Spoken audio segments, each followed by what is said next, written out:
Problem set 5.2. Let's try a couple problems on page 365.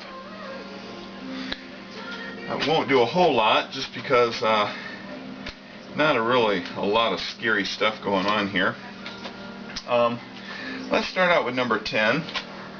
0.396, and we're adding 7. Just put a decimal there so we know at least where it's at. And 3.96. Alright, we're going to add our zeros in here just to make everything consistent here. And we're going to add. Just do your regular addition, put your decimal there.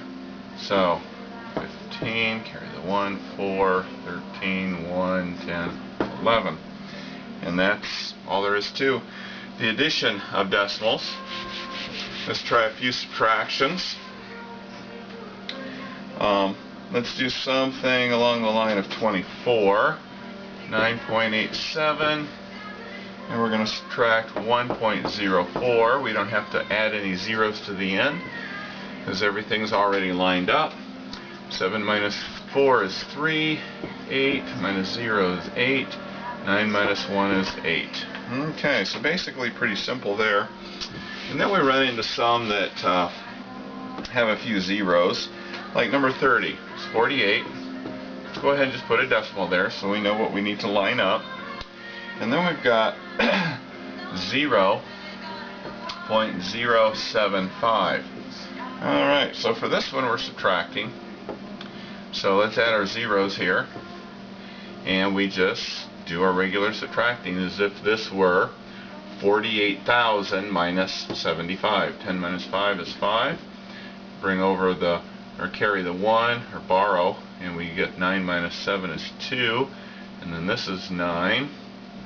And this is 7. And 4. So, when you get those zeros in there, it makes things a little bit trickier, but not too bad. You just add whatever you need. As long as you got the decimals lined up, you're pretty much good to go. When you get over on page 365 though, numbers 41 to 48 especially, they give you numbers that have, or problems that have 3 digits in them, or 3 terms. I'm not thinking very good this morning. Let's look at number 42. We've got 8.3 and we're subtracting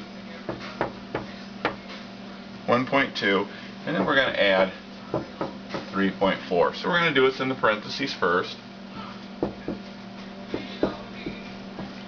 Okay, so 1, 7.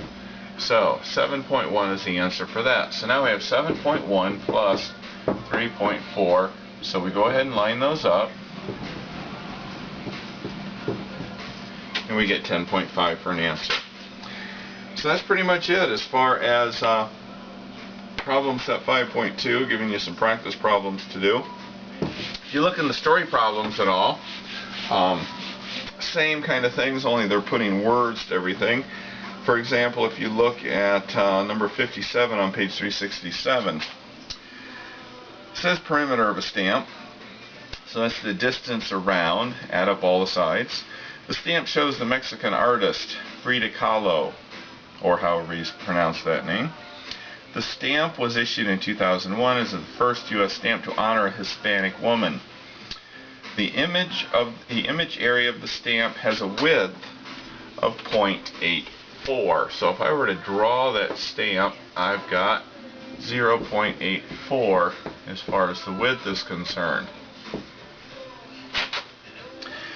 1.41 is how high it is, or how long it is. Okay? And what they're asking me to do then is find the perimeter. So I'm going to take this, add it to this, add it to this side, and add it to this side. So I'm going to add those 4 numbers, and I'll have the perimeter. Alright, so that's 5.2 problem set. Ready for 5.3.